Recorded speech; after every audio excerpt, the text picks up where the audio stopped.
What's up guys, this is Project bringing you perhaps the last build I've been making till DLC arrives, just 2 weeks away, and it's what I consider the best build in the game. I'm calling this build Amaterasu. The sister build to my Susanoo build, another god build. It's a kusarigama build that performs much like Susanoo, however makes up for a weakness of Susanoo, sacrificing some damage while in critical for more damage while at full health, in times where critical is either undesirable or slows you down. And before asking, I prefer this build as I think it's superior to Susanoo. The set that makes this possible is the Japan's Bravest set, granting you 21.4% skill damage, 174 life, and 12.2% close combat damage. Coupled with Fanatic 2-piece, you're above 53% damage while in critical, but it's only about 5% less than Susanoo's Sonata version without two 14% critical charms, meanwhile adding more than double the damage at full life, making most of the missions added from patch 1.06 much quicker and easier to do. And that's against the best critical setup Susanoo with Sonata set. If you run full Fanatic, Amaterasu outclasses that by even more at full life, and is on par if not better at critical post nerf.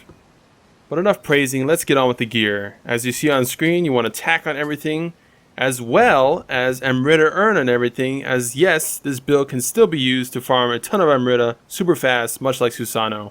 So it still retains the best thing about that build, which is why I think this build is the best build in the game. And as you see on screen, for your primary range weapon, you're going to want a hand cannon with fire damage and agility damage bonus A+ on it, as well as Warrior the West bow for damage reduction. And for your main weapon, you're going to use the Shiranui, the strongest kusarigama in the game. For my testing, mid-attack damage did more than skill damage, and familiarity damage bonus A+. So that's why I chose mid-attack damage. You can try for close combat damage, however, as I haven't tested that because I couldn't roll it. But if you can get 21% mid-attack damage, I'd say you're good to go. And copy the rest of the stats. Guard key reductions, whatever, you can choose skill key damage if you want. I decided for the guard key reduction, just the block hits better. And of course, you're going to want only Sakon Spear to finish off Japan's Bravest, so you can have all 6 pieces. You can upgrade this as well if you want to use Spear for this build. That's possible as well. For Yasukani Magatama, you're going to want Amrita earned while using Living Weapon, 28% if you plan to farm with this build, which you obviously should. You can get super high level all the way to 750. So yeah, just copy what you can. Amrita earned as much as possible on your charms, and an attack enhancement somehow, either yokai close combat damage or living weapon attack enhancement. And if you're looking at these charms and thinking, what the hell did you do to get those charms? Well, I kind of made some sacrifices, some blood sacrifices to whatever Japanese god, and I got these. So yeah. Moving on to stats, I know looking at that level is going to get some panties in a bunch, but I simply overleveled, quote unquote overleveled, to get the peak performance of the build. The build can be done at the lower level, but this is a higher level build by default due to Japan's Bravest set being heavy, meaning you need high stamina to wear everything at B agility. Considering you're going to skyrocket through levels anyways once you make the build, I'd say it's worth it. I added the minimum stats needed to make the build, however, to help those at lower levels. Now for spirits, this build uses a few, but none of them should be unfamiliar if you used Susanoo before. Suzaku is used for Amrita farming due to the 30% Amrita while using level weapon, which makes for faster leveling. And Kato is used for bully mode to just trash whatever you want easily due to its superior offensive stats both in and out of living weapon. I also sometimes switch to Karajishi for times I don't want to use living weapon or go low life, as it outdamages Kato by a fair amount in full life scenarios, which means it also outdamages Suzaku.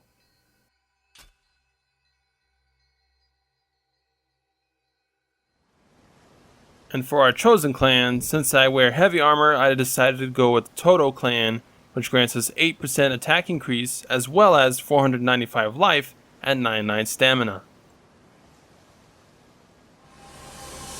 And like my newer videos, I've listed all the major magic, jutsu, and weapon passives needed for the build in 2 screens, so pause the video here and copy what you want. Any points left over, you're free to use however you want.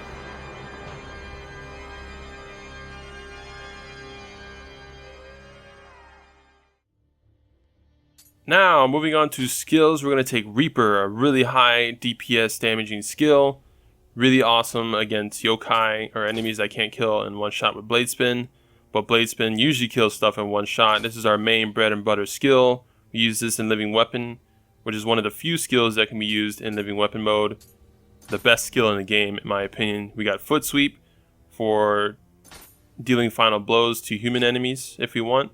We got armor piercer for more final blow damage. We have waxing crescent, which increases our damage for blade spins, as blade spin uses a sickle, and waxing crescent increases sickle damage and also reduces the ki consumption whenever you use skills that involve the sickle. We have shadow strike and full moon kata. The rest of the skills you can get however you want. I'm lazy though, so I only stick to blade spin and reaper. And that, my friends, wraps up the best build in the game, Amaterasu. Its clear speed, like Susanoo, is just unmatched, and enabling you to level up super fast is a major draw towards this build, over builds such as my Mastodon or Striker build, which I think are the second and third best builds respectively, in my opinion anyways. This clip right now you see in the background is a simple Amrita farming run in Ghost of Sayama as a bonus clip. This is post patch 1.06, and I can still keep a living weapon up the entire mission, netting me nearly 45 million Amrita by the end of it. Each run takes less than 3 minutes, meaning in 10 minutes, with loading screens and such, I can get 130 million Amrita roughly, meaning 13 levels after the 10 million level cap, which if you want to go further translates to 78 levels each hour.